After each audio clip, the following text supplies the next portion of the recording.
Good morning, petrol heads. It's a slightly overcast day today.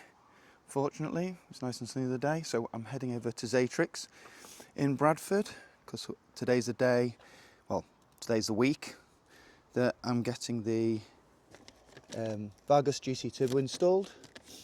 And whilst I'm getting that done, obviously I need new oil, so I've got 6 litres because you always end up with about half a litre left somewhere. 6 litres of Castrol 0W30 rather than 5W20. I've been told on modified cars, best using this. The annoying thing is, I needed an oil change myself on the drive about 100 miles ago.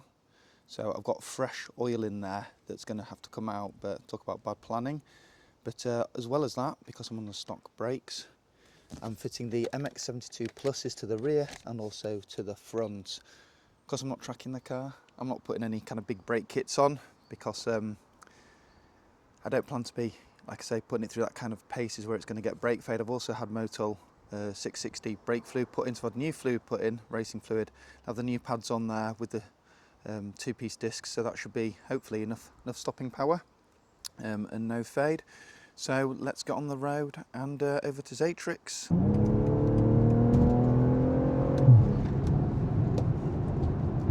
So yeah, just holds the road. Let's do a bit of spirited driving. Oh well, we can't do some spirited driving because the spirits are not with us today.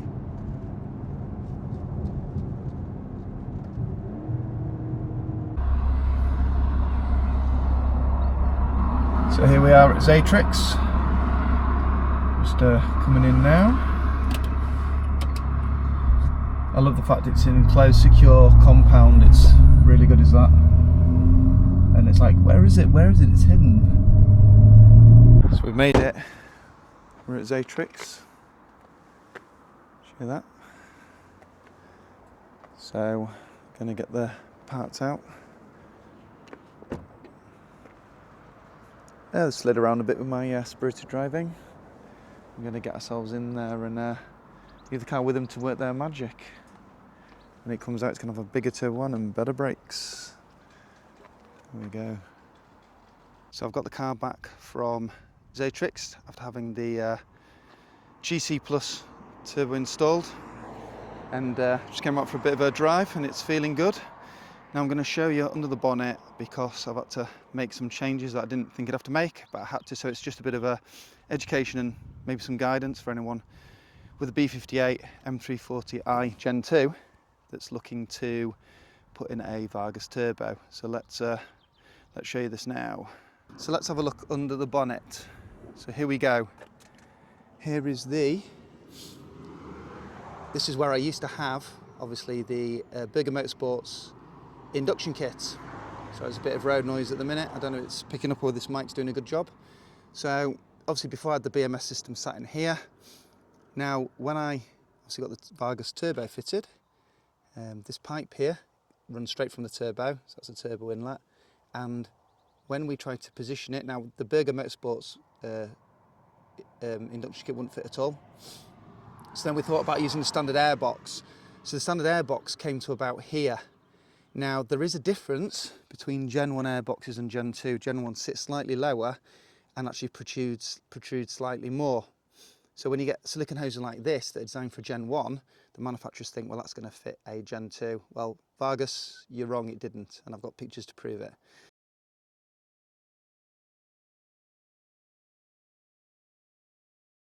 Anyway, so I had to buy the additional MAF sensor. This is a metal housing MAF sensor, and this exposed 6-inch, what do we call it, Vortex RAM, because it's got that design, air filter. Now, I don't like exposed air filters. Even with turboed cars, there is still a level of IATs you want to keep.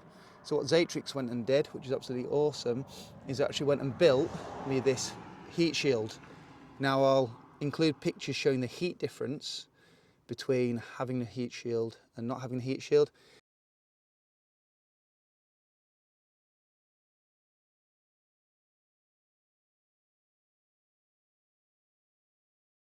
Now this isn't perfect, but it does a brilliant job of keeping that hot turbo heat from down there.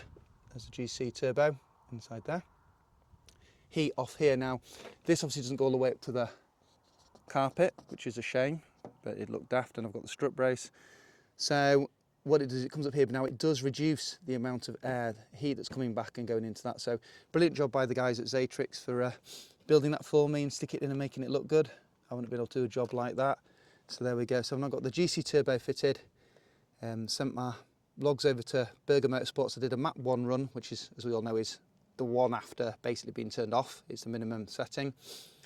And then I also did a run on 7 because I wanted to make sure I was seeing what this bad boy was delivering and doing. So I sent the logs off, and I know we can push a lot more out from this car.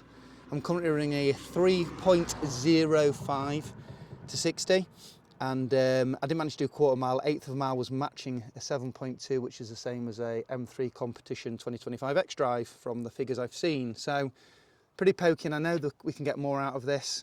I know with changing the back end flash. I know with maybe a map 6, a tuned map at the front as well. So the JB4, if you weren't aware, when you have a JB4 front end and a FEM to unlock, all the JB4 really controls then is the boost, and in this case, the meth injection. Everything else, fueling, timing, everything else is controlled by that back end flash. So yeah, I'm hoping that they're gonna send me some revised maps over and I can push the power, and I wanna really try and max out this turbo, which I can't really show. It'd be great to show you it.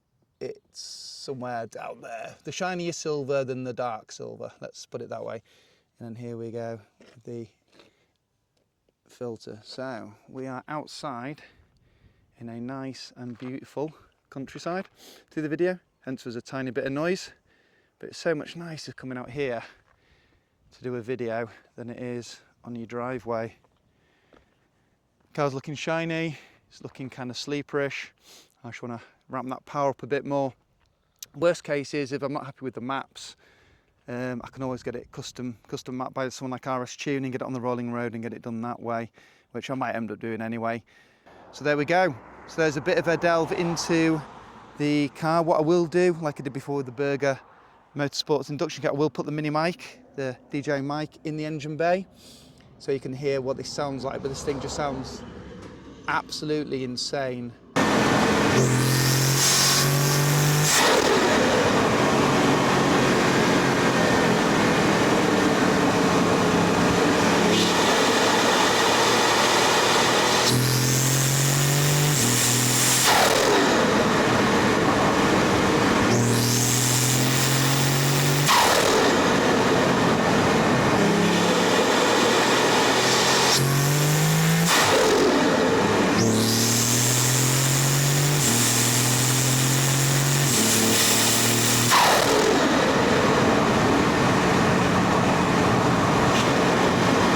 Anyway, thanks for watching my video.